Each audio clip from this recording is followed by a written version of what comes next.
Hari ini saya akan menyampaikan Owada dengan topik apa? Lakukan perbuatan baik gitu ya hari ini. Gitu. Iya, sebenarnya kemarin topik itu muncul aja secara mendadak gitu, ketika saya mendapat ditanya oleh petugas Owada tentang topik gitu. Jadi saya pikir ini mudah-mudahan ini menjadi topik yang bagus ya bagi kita semua bahwa pesan dari Owada pagi hari ini adalah kita hendaknya melakukan perbuatan baik itu tidak ditunda-tunda. Jadi harus sekarang, saat ini kita harus lakukannya. Artinya ya di setiap momen kita harus selalu sadar untuk terus-menerus bisa melakukan perbuatan yang baik dengan pemikiran bahwa kita semua tidak pernah tahu kapan usia kita ini habis di dalam kehidupan ini, ya nggak pernah tahu. Ya.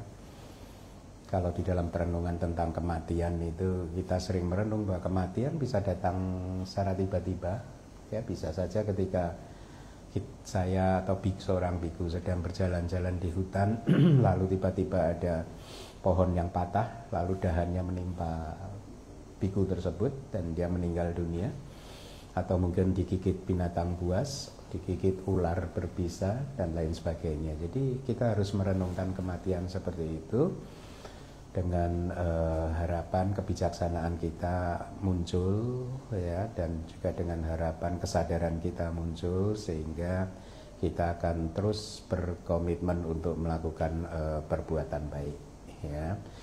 Nah, berkaitan dengan perbuatan baik, yang pertama-tama Anda harus pahami itu ada 3 terminologi yang saya akan sampaikan. Yang pertama adalah duccarita. Duccarita ya. Duccarita itu perilaku yang buruk. Ya, jadi Anda harus pahami, perilaku yang buruk itu juga ada 10 ya. Yaitu perilaku yang buruk yang kita lakukan atau yang dilakukan oleh seseorang melalui tubuhnya atau dengan menggunakan tubuhnya. Apa itu perilaku buruk yang dilakukan oleh seseorang dengan menggunakan tubuh? Ada 3, yaitu yang pertama, membunuh makhluk hidup, pelanggaran sila pertama, kedua, dan ketiga. Hafal ya, membunuh makhluk hidup, mencuri, mengambil barang yang bukan milik kita, ya, kemudian melakukan perzinahan. Kemudian yang kedua adalah perilaku buruk melalui lisan, ya. Perilaku buruk melalui lisan itu ada ucapan bohong, perkataan bohong, kemudian ada ucapan yang kasar, ya, kata-kata kita yang kasar yang menyakiti telinga orang lain, ya, yang menusuk hati pendengarnya, kemudian juga ucapan yang bersifat memecah belah, ya. Jadi ucapan-ucapan yang bersifat memecah belah sering diterjemahkan sebagai fitnah, tetapi setelah kita lihat kitab komentarnya itu saya rasa bukan fitnah. Karena kadang fitnah itu merujuk kepada ucapan yang tidak benar kan, yang kita tuduhkan padahal itu tidak benar kan. Tapi kalau ucapan yang bersifat memecah belah itu bisa jadi yang diucapkan oleh seseorang itu adalah hal yang benar, fakta. Misalkan, oh si A kemarin melakukan ini dan itu loh, perbuatan buruk ini dan itu dengan harapan bahwa di dalam hati yang mengucapkannya tersebut berharap lawan bicaranya jadi nggak suka sama si A, yang tadinya berteman, tadinya bersahabat, dipisahkan gitu ya, sehingga akhirnya lawan bicaranya menjadi benci terhadap si A gitu ya. Kalau seseorang mengucapkan kata-kata yang seperti itu adalah perilaku buruk melalui lisan ya.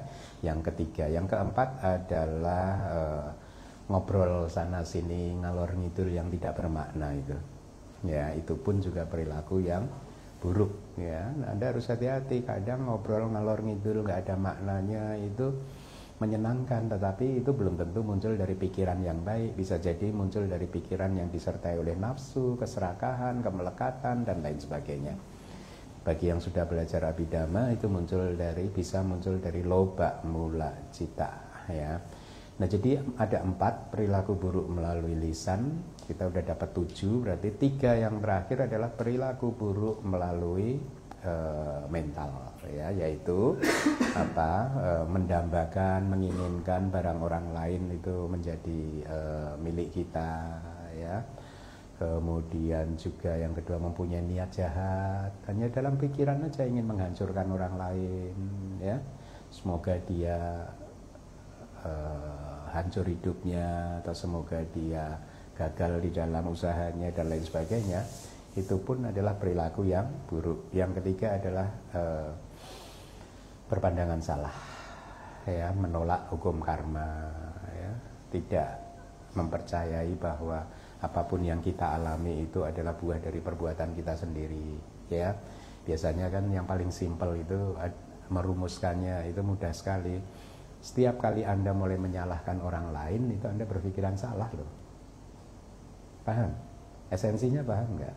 Ya, katakanlah sekarang Anda mengalami masalah di dalam kehidupan, ya, yang menurut Anda itu disebabkan oleh karyawan Anda misalkan, ya. Memang kelihatannya penyebabnya karyawan Anda, tetapi esensinya dalam ultimate sense-nya, masalah yang Anda hadapi itu hadir ke dalam kehidupan Anda karena di masa lalu Anda melakukan karma buruk dan saat itu berbuah. Buahnya berupa masalah di dalam kehidupan ini, ya. Nah, jadi ketika Anda mulai menyalahkan orang lain atas apa yang Anda alami, maka Anda sedang memunculkan pandangan yang keliru, ya. Sebaliknya juga kalau Anda sedang mengalami kehidupan yang baik, lalu Anda berpikir, oh ini jasanya si A, jasanya si B, gitu, ya. Nah, itu juga keliru juga, karena ketika Anda mengalami hal yang baik, itu semua adalah buah dari perbuatan atau karma baik Anda. Ya, walaupun kita juga harus berterima kasih atas bantuan si A, si B yang menjadi pengkondisi, yang menyuburkan benih karma baik Anda sehingga akhirnya bisa tumbuh subur dan berbuah, ya. Nah, itu adalah 10 perilaku buruk melalui tubuh, lisan, dan mental atau pikiran atau batin, ya. Bahasa palinya duccarita. Term yang kedua itu bahasa palinya sucarita. Su hanya beda S dan D saja depannya. Sucarita itu artinya perilaku baik, ya. Perilaku baik juga muncul melalui tubuh, melalui lisan atau pikiran, ya. Nah, perilaku tubuh yang baik itu sesungguhnya adalah hanya sekedar abstain, berpantang, atau menjauhkan diri dari perilaku tubuh yang buruk. Jadi ketika Anda mendapat kesempatan untuk membunuh makhluk hidup, nyamuk misalkan, kemudian Anda menahan diri, Anda sedang melakukan perilaku tubuh yang baik, ya. Atau Anda mendapat kesempatan mau berbohong yang bisa merugikan orang lain, lalu Anda ingat, oh ini karma buruk, Anda menahan diri, nggak jadi berbohong yang merugikan orang lain, maka itu juga adalah perbuatan lisan yang baik, ya. Atau ketika Anda sedang marah sama seseorang, mau mengharapkan orang lain celaka, kemudian Anda menahan diri, maka itu adalah perbuatan mental yang baik. Jadi lawan atau pantangan, berpantang dari 10 perilaku yang buruk tadi yang sudah saya sebutkan, itu disebut sebagai sucarita, perilaku yang baik, ya. Jadi ini hanya lawan aja, mendapat kesempatan lalu kita nggak mau melakukannya, memilih untuk tidak melakukannya, ya. Jadi perilaku tubuh yang baik tadi hanya bisa terjadi ketika ada tantangan tadi. Anda mau melakukan kebohongan, kemudian Anda tahan diri Anda, gitu. Tapi kalau Anda kemudian hidup di dalam hutan, sendirian di dalam gua, nggak ada kesempatan untuk melakukan perbuatan buruk, ya Anda nggak mempraktekkan itu semua, gitu, ya. Nah, itu term kedua. Term ketiga yang harus Anda ketahui adalah dasa punya kirya wadu. Dasa punya kirya wadu itu adalah basis untuk melakukan kebajikan. Kebajikan itu perbuatan baik, ya. Nah, apa itu basisnya untuk melakukan perbuatan yang baik? Ada 10 juga, ya, yang pasti Anda juga sudah tahu. Yang pertama apa? Dana, Yang kedua, sila. Yang ketiga, bhavana, meditasi. Yang keempat, apacayana. Apacayana itu adalah menghormati atau memberikan penghormatan kepada Buddha, Dhamma, Sangha, kemudian orang tua, ya, guru atau orang-orang yang lebih tua dari kita. Itu pun perbuatan baik, ya. Nah, perbuatan baik yang akan saya sebutkan ini kalau Anda melakukan, maka Anda kalau definisinya, setiap perbuatan baik ketika kita melakukan, pada saat kita melakukannya, maka hati kita itu bersih. Ya, ketika Anda berdana, hati Anda bersih. Pada momen itu hati Anda bersih. Ketika Anda menjaga sila juga hati Anda bersih. Kemudian definisi yang kedua, perbuatan baik itu kalau dilakukan akan memberikan kualitas kehidupan yang kualitas kehidupan yang baik itulah ya. Jadi artinya ini adalah hal yang kalau itu berbuah akan memberikan hal yang baik pada kehidupan kita. Nah, saya ulangi lagi, yang pertama dana, sila, bhavana, apacayana itu adalah memberikan penghormatan kepada Buddha, Dhamma, Sangha, orang tua, guru dan yang lebih tua, lebih senior dari kita. Kemudian yang kelima apa? Weyawaca. Weyawaca itu pelayanan, ya, termasuk Anda mungkin merawat orang tua Anda, ya, merawat saudara-saudara tua Anda, ya, atau bahkan menjadi tim pelayanan di DBS ini, ya, yang pakai seragam, besok pakai seragam merah atau seragam biru, ya. Itu adalah tim Weyawaca, tim pelayanan yang melayani Anda semua supaya Anda bisa mendengarkan Dhamma dengan nyaman besok, ya. Itu kebajikan yang kelima. Yang keenam apa? Anda harus hafal loh, supaya Anda makin terampil nanti untuk melakukannya dalam kehidupan. Bukan, belum. Nomor 6 belum. Belum. Pati dana, ya. Pati dana. Pati dana adalah pelimpahan jasa. Pati dana itu artinya pati dana. Dana pati itulah. Ya, dana pati. Anda berdana pati. PATTI, pati itu apa? Berdana kebajikan. Jadi Anda sudah melakukan kebajikan lalu Anda danakan kepada yang lain gitu. Ya. Misalkan Anda baru saja melakukan kebajikan apa? Misalkan meditasi. Lalu Anda danakan itu kebajikan meditasi. Saya membagikan kebajikan dari meditasi ini atau pahala dari meditasi ini kepada semua makhluk. Itu pati dana. Yang keenam, yang ketujuh baru patanumodana, yaitu mengapresiasi atas patanumodana itu adalah anumodana terhadap kebajikan orang lain. Ya, bisa berterima kasih, bisa mengapresiasi kebajikan yang dilakukan oleh orang lain. Ya, jadi kalau Anda diberikan sesuatu dan Anda mengucapkan terima kasih, itu pun juga udah kebajikan. Ya. Kemudian yang ke-8 apa? Dhamma sawana dulu atau di sana ya? Dhamma sawana dulu kayaknya. Ya, mendengarkan dhamma. Kayak seperti hari ini. Kali ini Anda sedang melakukan kebajikan, kemudian dhamma di sana, membabarkan dhamma. Nah, membabarkan dhamma itu bukan monopoli biku. Anda juga bisa melakukan kebajikan yang disebut pembabaran dhamma ketika misalkan Anda punya anak kan di rumah, lalu Anda mengajari anak Anda untuk mengucapkan Buddhang saranang gacchami, Dhammang saranang gacchami, Sangghang saranang gacchami, itu pun juga membabarkan dhamma.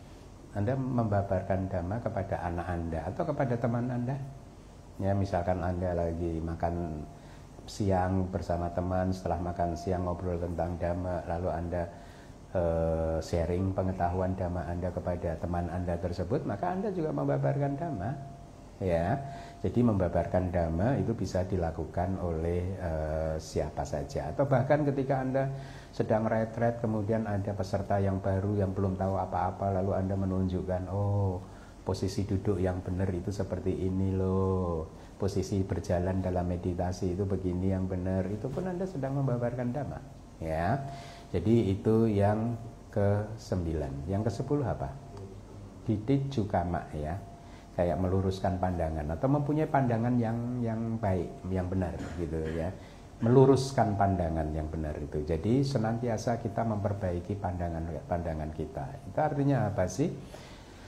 Kita selalu harus memperkuat pemahaman kita, pandangan kita, keyakinan kita terhadap karma dan buahnya. Ya, seperti tadi, ketika kita sedang mengalami kejadian yang tidak baik, kita merenung aja gitu. Inilah buah dari perbuatan buruk saya. Atau ketika kehidupan sedang baik, Anda merenung juga, inilah buah dari perbuatan baik saya di masa lalu.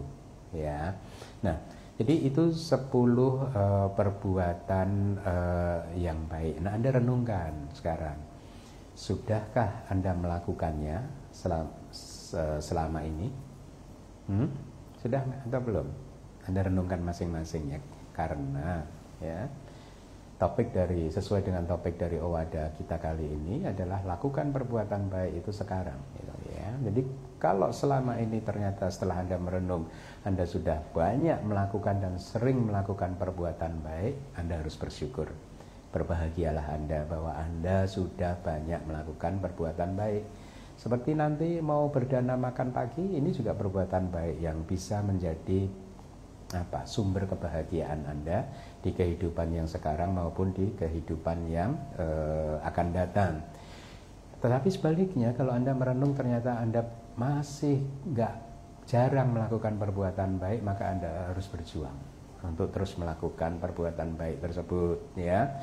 Jadi jadikanlah ini komitmen untuk menjalani kehidupan kita ya, yaitu senantiasa menahan diri dari 10 perilaku yang buruk tadi, dan juga sebaliknya melakukan perbuatan-perbuatan aktif untuk melakukan 10 kebajikan tadi, seperti dana, sila, bawana, menghormati Buddha, Dhamma, Sangha, dan seterusnya ya.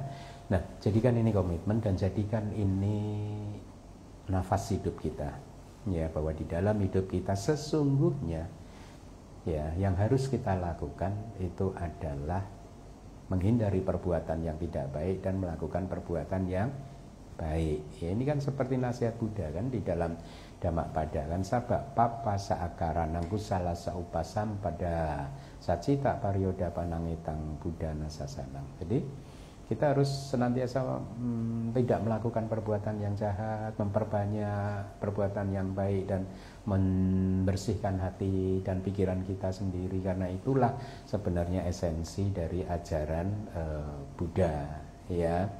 Nah, jadi sekarang Anda sudah tahu itu apa yang harus Anda lakukan di dalam kehidupan ini ya. Nah, berkaitan dengan kalau di dalam ini sebenarnya mungkin ini belum menjadi tradisi kita ya, tetapi kalau di Myanmar ini jadi tradisi kita.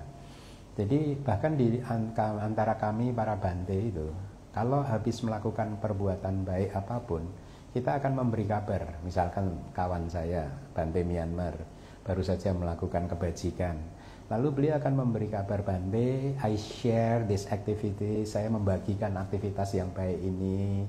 Jadi intinya beliau baru saja melakukan aktivitas yang baik, seperti misalkan menahbiskan atau mengajar para samanera, mengajar para biku, atau apapun itu perbuatan baik, lalu biasanya akan memberikan beritanya kepada yang lain gitu. Bante, saya membagikan kabar baik ini bahwa baru saja saya melakukan aktivitas seperti ini, seperti itu gitu. Anda tahu nggak tujuannya apa? Kenapa kita mempunyai kebiasaan yang seperti itu? Kebiasaannya, tujuannya adalah tadi untuk membagikan kebajikan, ya, patanumudana tadi, ya, bukan patidana, ya, membagikan kebajikan kita, ya. Jadi ketika kawan saya membagikan kebajikannya hanya dengan melalui berita seperti itu, lalu saya akan membalasnya, meresponnya sadu, Bante sadu misalnya. Bahkan hanya dengan mengucap sadu saja saya mendapatkan dana kusala kalau di dalam Myanmar. Nah, supaya Anda paham, saya akan jelaskan dulu seperti ini. Tadi kan saya sudah menyampaikan 10 kebajikan kan, dana, sila, bawana, dan seterusnya kan. Sesungguhnya 10 kebajikan itu bisa diringkas menjadi 3 saja, yaitu dana, sila, dan bawana saja, ya. Padahal tadi ada 10, berarti ada 7 yang harus diikutkan ke dalam 3 ini, ya. Nah, yang pertama adalah pati dana dan patanumodana, ya. Itu termasuk dalam dana, ya. Jadi saya ulangi, pati dana, dan kan itu kan berdana kebajikan tadi, gitu. Kemudian patanumodana itu kayak berterima kasih, mengucapkan apresiasi terhadap kebajikan yang dilakukan oleh kawan saya tadi, kan saya memberikan apresiasi. Makanya pati dana dan patanumodana itu termasuk di dalam kelompok dana. Kemudian dana, sila itu apa saja? Kalau dalam teks itu apacayana, jadi menghormati Buddha, Dhamma, Sangha, guru, orang tua, orang yang lebih senior, ya, orang tua kita kandung ataupun orang-orang lain yang lebih senior, itu termasuk sila. Apacayana. Kemudian weyawaca, melayani orang tua Anda atau tim weyawacanya DBS, itu juga mereka sedang mempraktekkan sila, ya. Nah, jadi sudah ada 2, pati dana dan patanumodana itu masuk dalam kelompok dana. Kemudian apacayana dan weyawaca masuk dalam kelompok sila. Jadi 3 yang tersisa itu masuk dalam kelompok meditasi, yaitu apa? Dhamma sawana, mendengarkan dhamma, dhamma desana, mengajarkan dhamma, dan mempunyai pandangan yang baik, yang benar, yang lurus, atau meluruskan pandangan-pandangan yang masih bengkok, gitu ya. Itu masuk dalam kelompok bawana, ya. Jadi tadi ketika teman saya membagikan aktivitasnya yang baik, membagikan kebajikan yang baru saja saya lakukan, kemudian saya mengucap sadu, sadu. Nah, sadu itu apa dalam 10 kebajikan? Patanumo dana, kan, mengapresiasi, ya, atas kebajikan yang dilakukan oleh orang lain. Nah, patanumodana tadi masuk dalam kelompok apa? Dana, ya. Jadi ketika Anda mengapresiasi kebajikan yang dilakukan oleh teman Anda sedang menimbun dana kusala, perbuatan baik berupa dana. Anda sedang melakukan dana, gitu. Jadi sangat bagus sih kalau ini bisa dijadikan tradisi, ya, di dalam umat Buddhist Circle di Indonesia, ya. Jadi kalau Anda melakukan kebajikan, Anda share aja kepada yang lain dengan tujuan saya membagikan kebahagiaan ini, saya membagikan kebahagiaan karena baru saja melakukan perbuatan yang baik, itu. Jadi jangan kalau Anda menerima hal itu Anda lalu berpikir sombong amat. Enggak. Dia sebenarnya sedang memberi kesempatan kepada Anda untuk melakukan dana kusala. Kusala itu perbuatan baik, berupa dana, gitu, ya. Nah, jadi itu kebajikan, perbuatan-perbuatan yang harus kita lakukan. Nah, sebenarnya sekarang dari 10 kebajikan tadi di Myanmar juga sering dielaborasi lagi menjadi 40. Ya, jadi ini yang harus Anda lakukan. Apa itu 40 yang harus kita lakukan? Tadi yang pertama adalah melakukan 10 kebajikan itu sendiri. Berarti udah 10, kan? Kemudian yang lain, tidak cukup Anda melakukan 10 kebajikan, tetapi Anda juga harus mengajarkannya kepada orang lain. Ya. Kalau Anda mengajarkan 10 berarti 10 tambah 10, kan? 20, kan? Ya. Jadi Anda harus menasehati orang lain, gitu. Ayo diperbanyak dana, ayo diperbanyak sila, ayo diperbanyak mendengarkan dhamma, ayo diperbanyak meditasinya, gitu, ya. Anda harus menasihati. Ketika Anda menasihati orang lain untuk melakukan 10 kebajikan, berarti sudah ada 20 perbuatan baik, ya. 10 tambah 10, ya. Tetapi melakukan atau menasehati orang lain untuk melakukan kebajikan itu kadang tidak mudah, ya. Oleh karena itu poin yang ketiga, Anda harus bisa menjelaskan manfaatnya. Ya. Nah, ketika Anda menjelaskan manfaatnya, Anda melakukan lagi 10 kebajikan, misalkan manfaat berdana apa, ya, manfaat menjaga sila apa, manfaat bermeditasi apa, kan tadi dari 10 kebajikan tadi kan bisa dikelompokkan ke dalam 3 kan, dana, sila dan bawana kan. Anda jelaskan manfaatnya dana itu apa gitu. Ya. Jadi dengan demikian Anda mendapat 10 lagi, jadi 30 kan. Misalkan nih, manfaat dana itu, Anda ingat nggak cerita di zaman, saya udah pernah sampaikan sih di awal-awal Owada dulu, ada di buku Owada volume 1 mungkin. Saya menyampaikan cerita tentang 2 orang biku yang hidup di zaman Buddha Kassapa. Biku yang satu itu suka berdana, biku yang lain nggak suka berdana, ya, ingat nggak? Lalu kan apa hasilnya? Ternyata biku yang suka berdana dan biku yang tidak suka berdana itu mempunyai kualitas kehidupan di kehidupan berikutnya yang berbeda. Walaupun mereka berdua sama-sama terlahir di surga, karena kan mereka ini sebenarnya mempunyai sama sada, sama sila, sama caga, ya, sama sada, sama caga, ya, sada, sila, caga, panya. Jadi mempunyai kesamaan sada, mempunyai kesamaan sila dan kebijaksanaan, tetapi kualitas dananya berbeda 2 orang biku ini. Ya, akibatnya apa? Ketika mereka sama-sama lahir di surga, mereka menjadi dewa yang berbeda kualitas kehidupannya. Ya, biku yang suka berdana itu menjadi dewa yang superior, yang tidak suka berdana menjadi dewa yang inferior. Lalu ketika lahir sebagai manusia juga mereka mempunyai kualitas kehidupan yang berbeda. Sama-sama jadi manusia, tapi kualitasnya berbeda.